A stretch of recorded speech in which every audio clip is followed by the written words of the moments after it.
Hi yes welcome to our channel. Present మనతో పాటు దాము బాలాజీ గారు సీనియర్ జర్నలిస్ట్ ఉన్నారు. వారితో ఒకసారి మాట్లాడతాం. సార్ నమస్కారం సార్. సార్ జూబ్లీ హిల్స్ లో మరి ఎన్నికల కౌంటింగ్ అయితే జరుగుతుంది. మరి ఇరు పక్షాలు కూడా హోరాహోరీగా పోటీ పడుతున్నట్టుగా తెలుస్తుంది. మరి ఇప్పటి ఎక్కడి వరకు కౌంటింగ్ జరిగింది, ఎవరు లీడ్ లో ఉన్నారు, మరి ఎవరు గెలిచే అవకాశం కనిపిస్తుంది సార్? BRS Congress sir? క్లియర్గా కాంగ్రెస్ గెలిచే అవకాశం కనపడుతుంది. ఎందుకంటే మనకి ప్రీపోల్ సర్వేలన్నీ కూడా బీఆర్ఎస్ మెజార్టీ సర్వేలు బీఆర్ఎస్ వస్తుందని చెప్పారు. కానీ ఆ తర్వాత ఎగ్జిట్ పోల్స్ క్లియర్గా చెప్పేశాయి కాంగ్రెస్ వస్తుందని. మనమే దాదాపు 6-7 ఎగ్జిట్ పోల్స్ గురించి మాట్లాడుకున్నాం. కాంగ్రెస్ క్లియర్గా అక్కడ విన్ అవుతుంది, మంచి మెజార్టీతో గెలుస్తాడు, నవీన్ యాదవ్ గెలుస్తాడని చెప్పేశారు. అయితే ఇప్పుడు ఈరోజు రిజల్ట్స్ మొదలైనాయి. ఇప్పటి వరకు మన చేతిలో 5 రౌండ్లు ఉన్నాయి. 5 రౌండ్లలో క్లియర్గా కాంగ్రెస్ మెజార్టీ కనబడుతుంది. ఫస్ట్ రౌండ్ పోస్టల్ బ్యాలెట్లో 47 ఓట్ల మెజార్టీ ఉంది. సెకండ్ రౌండ్కి వచ్చేసరికి కాంగ్రెస్కు మెజార్టీ 2947 ఓట్లు వచ్చాయి. థర్డ్ రౌండ్లో బిగినింగ్లో బీఆర్ఎస్కి స్వల్ప ఆధిక్యత ఉన్నింది. దాన్ని దాటుకొని మళ్ళీ కాంగ్రెస్ పుంజుకుంది. 3100 ఓట్లు కాంగ్రెస్ థర్డ్ రౌండ్లో మెజార్టీ ఉంది. ఫోర్త్ రౌండ్కి కూడా 3100 ఓట్లతోనే మెజార్టీ ఉంది. ఫిఫ్త్ రౌండ్కి వచ్చేసరికి 3178 ఓట్ల మెజార్టీ ఉంది. సో ఓవరాల్గా 5 రౌండ్లలో కాంగ్రెస్ పార్టీకి 12,651 మెజార్టీ ఉంది. సో రౌండ్లు పెరిగే కొద్దీ మెజార్టీ కాంగ్రెస్ పెరుగుతుంది. దాదాపు 20-30 వేల మెజార్టీతో కాంగ్రెస్ గెలిచే అవకాశం కనిపిస్తుంది. ఎందుకంటే ఇక్కడ జూబ్లీ హిల్స్లో మనకి 48% ఓట్ల పోలింగ్ జరిగింది. దాదాపు 4 లక్షల మంది ఓట్లేశారు. సో ఇందులో హోరాహోరీగా ఈ బిగినింగ్లో ఉన్నప్పటికీ కూడా క్లియర్గా కాంగ్రెస్ విన్నింగ్ దీంట్లోకి వెళ్తుంది. మెజార్టీ కూడా మరీ అత్యధిక మెజార్టీ కాకపోయినా దాదాపు 20-25 వేల మెజార్టీతో నవీన్ యాదవ్ మాగంటి సునీత మీద గెలిచే అవకాశం కనిపిస్తుంది. ఇక థర్డ్ ప్లేస్లో ఉండే బీజేపీకి గతంలో వచ్చిన 14% కూడా ఓట్లు వచ్చే అవకాశం లేదని అనేక సర్వేలు చెప్పాయి. అదే నిజమయ్యే అవకాశం కూడా ఉంది. ఎందుకంటే వాళ్ళు ముందే చేతులు ఎత్తేసారు బీజేపీ అని చెప్పి. సో క్లియర్గా బీజేపీ అయితే అసలు దగ్గర కూడా రాదు, డిపాజిట్ కూడా వచ్చే పరిస్థితి లేదు, కాంగ్రెసే వచ్చే పరిస్థితి ఉంది. అయితే మరి ఎందుకు లాస్ట్ మినిట్లో అంతకుముందంతా హోరాహోరీగా ఉంది, ఒక దశలో సునీతనే గెలవబోతుందని చెప్తున్నారు. అక్కడ నుంచి కాంగ్రెస్ విన్నింగ్లోకి ఎలా వచ్చిందంటే ఇది బేసిక్గా రేవంత్ రెడ్డి స్ట్రాటజీలు అని చెప్తున్నారు. అంటే రేవంత్ రెడ్డి చంద్రబాబు సలహాలు తీసుకొని ఇక్కడున్న కమ్మా సెక్షన్ కావచ్చు, లేకపోతే సెటిలర్స్ కావచ్చు, వీళ్ళ ఓట్లన్నింటినీ కూడా తాము పోల్ చేసుకోవడానికి ఒక ప్లాన్ చేశారని, అట్లాగే బల్క్గా ఎవరో ఏ సమూహాలకి ఓట్లు ఉన్నాయో ఆ సమూహాల ఓట్లన్నింటినీ రేవంత్ రెడ్డి మళ్ళా తన వైపు పడే విధంగా ప్లాన్ చేసుకున్నాడని చెప్తున్నారు. ముఖ్యంగా ముస్లిం ఓట్ల కోసం అజారుద్దీన్కి మామూలుగా అయితే ఆయనకి ఇచ్చి ఉంటారు. ఇప్పుడు ఎమ్మెల్సీ అది కూడా ఇచ్చి అది ఉంటుందో లేదో రేపు కోర్టుకు వెళ్తే నిలబడుతుందో తెలియదు.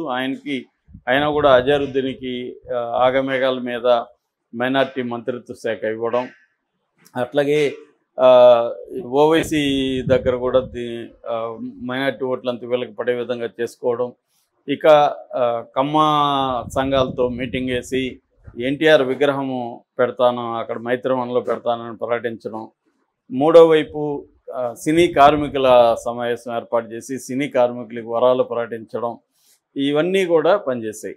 జనరల్గా ఉప ఎన్నికలు జరిగినప్పుడు అధికార పక్షానికే అనుకూలత ఉంటుంది. ఎందుకంటే ముఖ్యంగా లబ్ధిదారులు ఎవరైతే ఉంటారో వాళ్ళలో ఒక భయాన్ని కూడా క్రియేట్ చేస్తారు. మనకి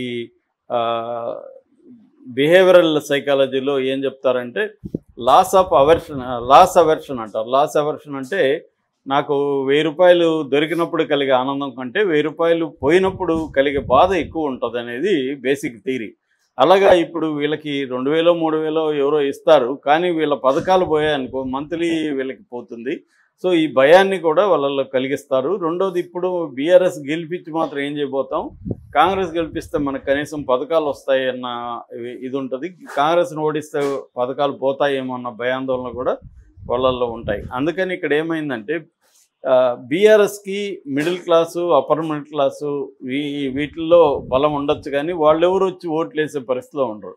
ఎక్కువ ఓట్లు వేసేది ఎవరంటే మహిళలు ఎక్కువ వచ్చేస్తారు, పేదలు, ఈ సెక్షన్సే బిలో మిడిల్ క్లాస్ ఈ సెక్షన్స్ ఓట్లు ఎక్కువ వేస్తారు. ఎందుకంటే వాళ్ళకి ప్రభుత్వంతో పనులు కానీ లేకపోతే లబ్ధి కానీ వాళ్ళకే ఉంటుంది. పై స్థాయి వాళ్ళకి ప్రభుత్వాల వల్ల నష్టం తప్ప లాభమే ఉండదు. వీళ్ళ దగ్గర నుంచి ట్యాక్సులు వసూలు చేయడం ఇది తప్ప వాళ్ళకి ప్రభుత్వం ఇచ్చే పథకాలు కానీ ఇంకోటి కానీ ఏముండదు. కాబట్టి ఓటింగ్లో వాళ్ళకి పెద్ద ఇంట్రెస్ట్ ఉండదు జనరల్గా కూడా.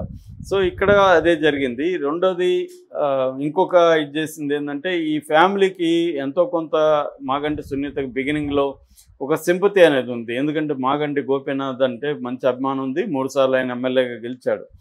దాన్ని బ్రేక్ చేయడం కోసం ముందు భార్యను తీసుకురావడం రంగంలోకి, చివరికి వాళ్ళ అమ్మను తీసుకోవడం, వాళ్ళ కొడుకుని తీసుకొచ్చి అసలు ఈమెకు పెళ్ళి కాలేదు, అఫ్సెల్గా ఈమె అతను ఈమెతో ఉన్నాడు తప్ప పెళ్లి కాలేదు అని చెప్పడం, అసలు ఆయన మరణమే డౌట్ రేకెత్తించే విధంగా చెప్పడం, ఆయన అనుమానాస్పదంగా చనిపోయాడని చెప్పడం, ఇలాంటి దానివల్ల కన్ఫ్యూజన్ జనాల్లో క్రియేట్ చేసి ఈమెకి నెగిటివిటీ అనేది కూడా క్రియేట్ చేశారు. అంటే ఈ లబ్ధిదారులు కాకుండా లేకపోతే ఇంకేదో లాభాలు ఆశించడం కాకుండా జనరల్గా కొంతమంది స్వింగ్ ఓటర్స్ ఏంటంటే వాళ్ళకి ఏదో ఒక సింపతినో ఒక సాఫ్ట్ కార్నర్ ఉంటుంది. దాన్ని కూడా బ్రేక్ చేయడం కోసం